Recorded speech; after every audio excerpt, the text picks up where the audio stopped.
Okay, can you listen to the learning corner on page 16? Listen.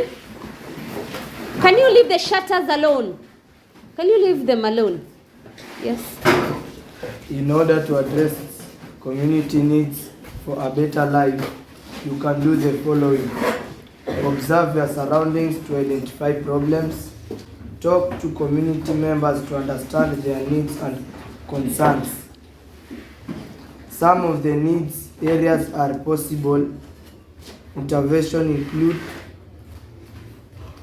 join or start local cleanup campaigns to keep the environment clean.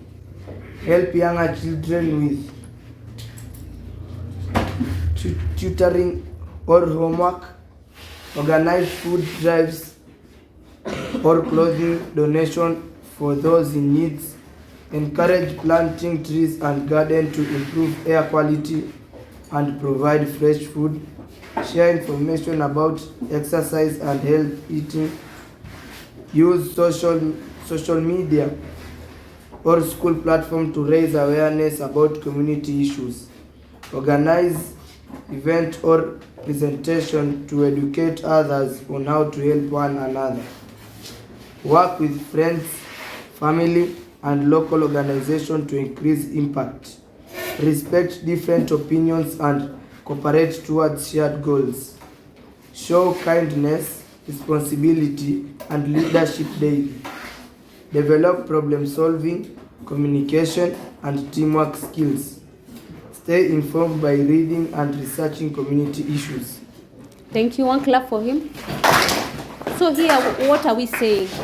What we are saying is, if you want to know the needs of the community, remember that's why we are in the community service learning, so that we can know the needs of the family. We do a project in order to benefit the what? To benefit the community, whereby we solve the need of the community. So how are we going to know this community has a need? Number one, we are going to do what? Observe. As you're looking around, you're observing, you can know the needs of this community, which is the school, right? Like the way I identified that we can upgrade the what? The school library. See, upgrading, we already have it, but we can upgrade it, right? Just by observing,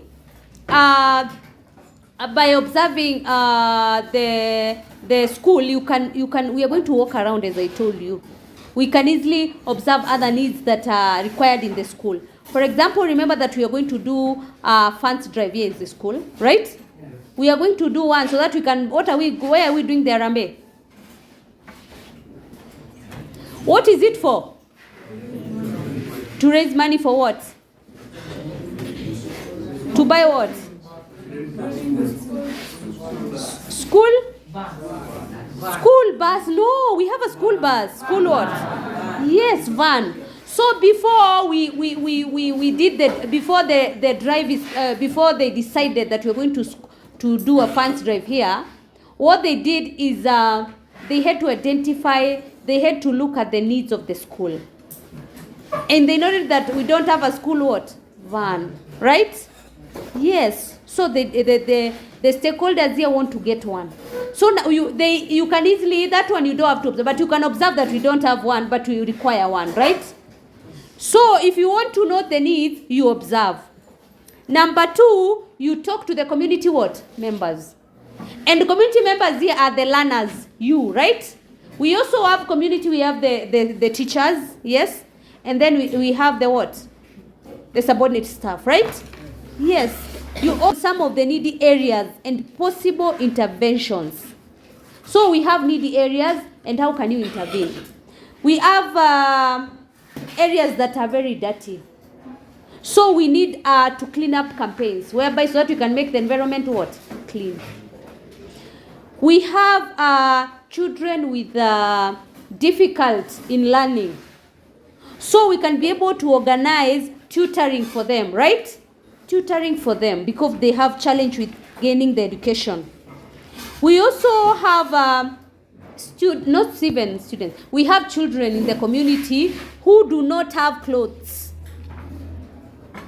and others don't even have a basic need like food.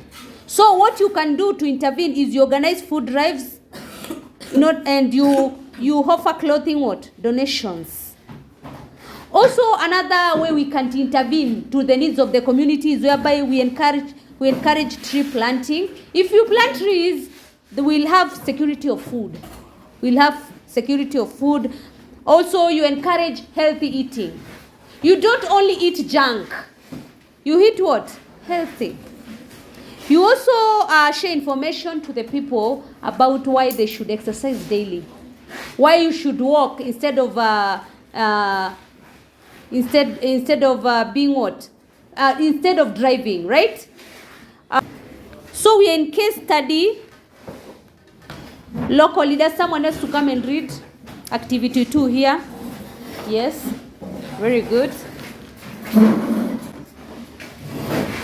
You listen because we are going to answer. Start with reading the questions. How would you describe Sarah in her village at Teru? What would you attribute to her success? Would you consider Sarah a good leader? Discuss.